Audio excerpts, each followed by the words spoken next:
컬러 유니버설 디자인. 인간은 오감을 통해 외부 세계를 인식하며 그중 약 70%는 시각을 통해 이루어집니다.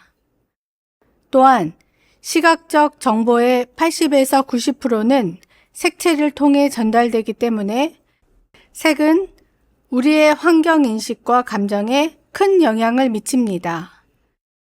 괴테는 색은 단순한 물리적 현상이 아니라 인간의 감정과 정신적 작용에 영향을 미치는 요소로 보았습니다. 그는 색채 경험이 심리적, 감성적 반응을 유발한다고 주장하였으며 실제로 밝고 따뜻한 색상은 긍정적인 감정을 유도하고 편안한 환경을 조성하는 데 도움을 주기 때문입니다. 예를 들어 빨간색은 위험을 나타내며 파란색은 안전을 상징합니다. 또한 노화로 인해 공간 인식이 어려워지는 경우 뚜렷한 색 대비를 활용하면 시각적으로 더 명확한 환경을 조성할 수 있습니다. 색채. 색채 인식은 물체 표면에서 반사된 빛이 눈을 통해 뇌에서 해석하는 과정을 의미합니다.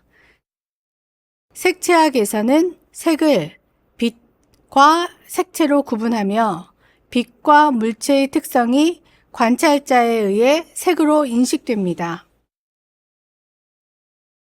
색의 분류. 색은 크게 무채색과 유채색으로 나누어집니다. 무채색은 중립의 속성을 가지고 명도, 밝기만 가지며 채도 없는 상태를 말합니다. 무채색은 흰색과 검정색, 회색이 있습니다.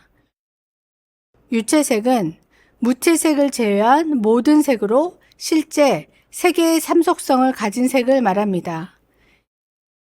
인간은 대략 100만에서 1000만 가지의 색상을 구분할 수 있지만 실제로 모든 색을 구별하는 데는 한계가 있으며 개인의 시각적 특성, 빛의 조건, 주변 환경에 따라 영향을 받게 됩니다. 빛은 파장에 따라 나뉘어지는 전자파로 우리가 눈을 통해 외부의 세계를 인식할 수 있는 것은 빛이 있기 때문에 가능합니다.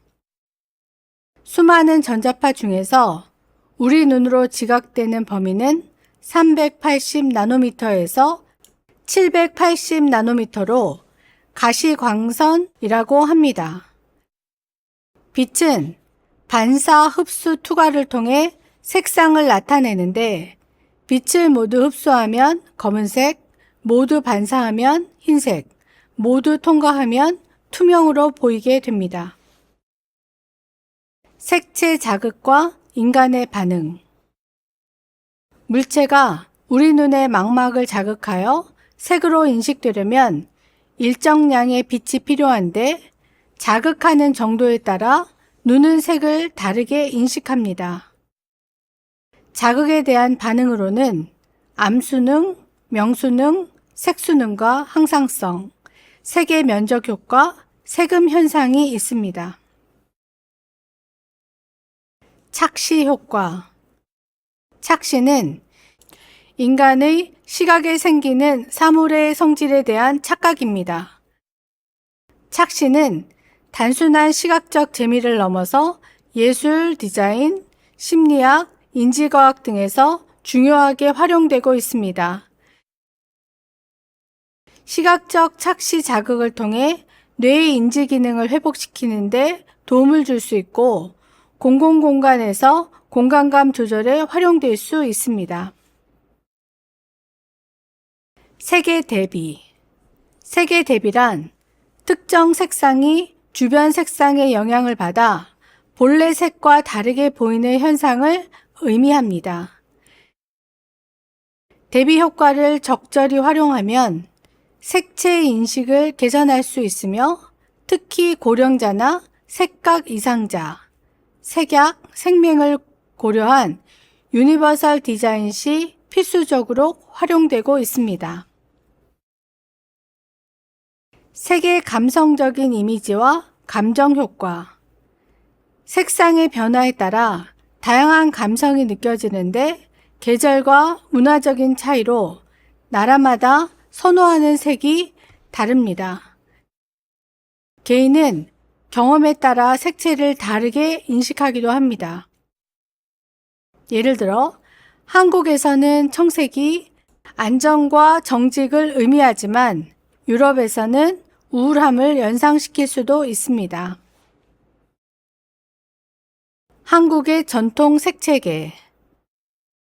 우리나라의 전통 색채계는 역사와 문화, 철학, 미적 감각을 반영하는 중요한 요소로 우리의 정체성을 형성하고 문화적 유산을 보존하는 데 중요한 의미를 지닙니다. 특히 유니버설 디자인 관점에서 전통 색채를 이해하는 것은 우리의 감정과 행동에 한국의 색채를 적용하는 것이 가장 편안하고 조화로운 심신의 안정을 얻을 수 있기 때문입니다. 색약과 색맹. 색약은 일반적으로 색상을 제대로 인식하지 못하거나 특정한 색상을 올바르게 구별하지 못하는 상태를 말합니다. 이는 일반적으로 유전적인 요인으로 발생한다고 알려져 있습니다. 색약은 적색, 녹색, 청색이 다른 색과 섞여 있을 때 구분하지 못하는 것을 의미하고 완전 색맹은 색상을 구분하지 못하고 흑백이나 회색으로 인식하게 됩니다. 색채를 활용한 다양한 유니버설 디자인 사례. 색각 이상자를 위한 지하철 노선도. 서울시는 시각장애인, 외국인을 포함한 모든 이용자가 지하철을 더욱 편리하게 이용할 수 있도록 지하철 노선도 디자인을 개선하였습니다. 이를 통해 노선과 환승역을 보다 쉽게 인지할 수 있도록 하였습니다. 새로운 디자인에는 고대비 색상을 적용하고 픽토그램과 문자를 병행 표기함으로써 정보 전달력을 높였습니다. 또한 환승역은 두꺼운 테두리와 명확한 서체를 활용해서 가독성을 강화함으로써 누구나 직관적으로 길을 찾을 수 있도록 디자인하였습니다. 웨이파인딩. 웨이파인딩은 공간을 인지하고 목적지를 알맞은 경로로 찾아갈 수 있도록 돕는 디자인 방식입니다. 미국의 도시계획가 케빈 린치는 그의 저서 더 이미지 오브 더 시티에서 읽히는 도시, 읽기 쉬운 도시, 길 찾기 쉬운 도시가 이미지가 선명한 도시라고 표현하였습니다. 복잡한 지하철역, 기차역 등 공공공간에서는 시각적 문자, 픽토그램 등을 포함한 이미지 정보와 색채를 통해서 색약, 약시, 노인 등이 정확히 길을 찾을 수 있도록 도와야 합니다. 사진은 기차역의 바닥 표시로 기차를 타야 하는 곳을 색상과 글로 알려줍니다. 지하 주차장의 유니버설 디자인. 지하 주차장은 기둥이 반복적이고 구조가 획일적이어서 처음 방문하는 사람들에게는 입구와 출구를 찾기 어려운 공간입니다. 또한 긴급한 상황에서 빠르게 도움을 요청할 수 있는 시스템이 필요합니다. 작업장의 안전 색채. 안전 디자인에서 안전 색채는 연상되는 상징성과 색채 감각을 활용하여 위험한 장소나 물체에 대한 경고 의미, 안내, 사고 예방 등의 목적으로 사용됩니다. 특히 산업 현장에서는 위험과 재해를 방지하기 위해 빠르고 쉽게 인식할 수 있도록 디자인하는 것이 필수적입니다. 최근 우리나라에서 근무하는 외국인 근로자의 수가 증가하고 있으며 특히 제조업 종사자가 전체 외국인 근로자의 80%를 차지합니다. 그러나 이들 중 상당수가 한글을 읽지 못하기 때문에 한글로만 표기된 안전 표지판은 실질적으로 효과가 떨어집니다. 따라서 다국어 안내 표지판으로 개선하고 직관적으로 이해할 수 있도록 그래픽 표기, 픽토그램 등을 병행하는 것이 필수적입니다. 이를 통해서 언어 장벽을 낮추고 모든 근로자가 안전 지침을 쉽게 이해할 수 있도록 해야 합니다.